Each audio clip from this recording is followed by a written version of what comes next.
Saya iseng aja. Ibu bisa nggak jadi gubernur? Menyesal nggak? Kan bukan cita-cita tuh. Cuman menggantikan suami. Menyesal sih enggak. Karena ini keputusan saya. Tapi kalau capek dan kadang bertanya, kenapa saya ada di sini ya?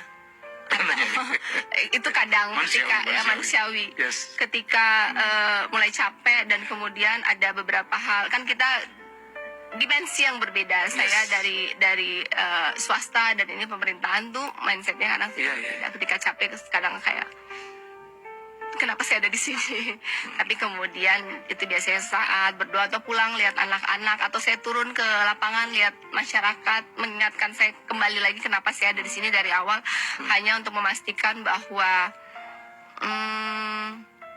kan kemarin saya kehilangan suami karena kurangnya fasilitas kesehatan di sebuah kabupaten. Itu tuh rasanya nggak enak. Terlambat ya ditolong. Bukan terlambat ditolong, emang nggak ada yang bisa dipakai buat ditolong. Kan nggak punya oksigen, nggak punya alat picu jantung.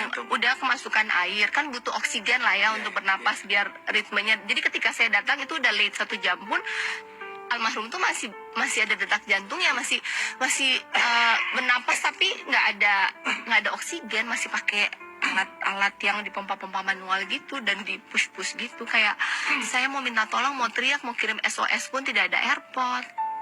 Kaki saya terbakar level 2 18% dari lutut ke telapak kaki. Saya nggak punya painkiller. Rasanya sakit sekali. Saya bertahan sampai pagi tuh cuman karena bangun nangis pingsan gitu aja. Terus ada staf saya dioperasi, nggak ada obat bius, dia dijahit dengan tali senar. Saya merasakannya, tapi sebenarnya itu dirasakan oleh banyak masyarakat setiap harinya. Kejadian beberapa hari sebelumnya ada yang sesar melahirkan meninggal, kayak so sad gitu. Saya merasa waktu itu saya marah, kayak ini marah lah, kayak kok bisa seperti ini. And then ya salah satu alasan saya mau maju karena ini nggak benar, pemerintah itu harus hadir, nggak boleh rakyat dibiarkan kayak gini. Dan harusnya pelayanan kesehatan itu bukan privilege, itu sebenarnya haknya mereka sebagai warga negara.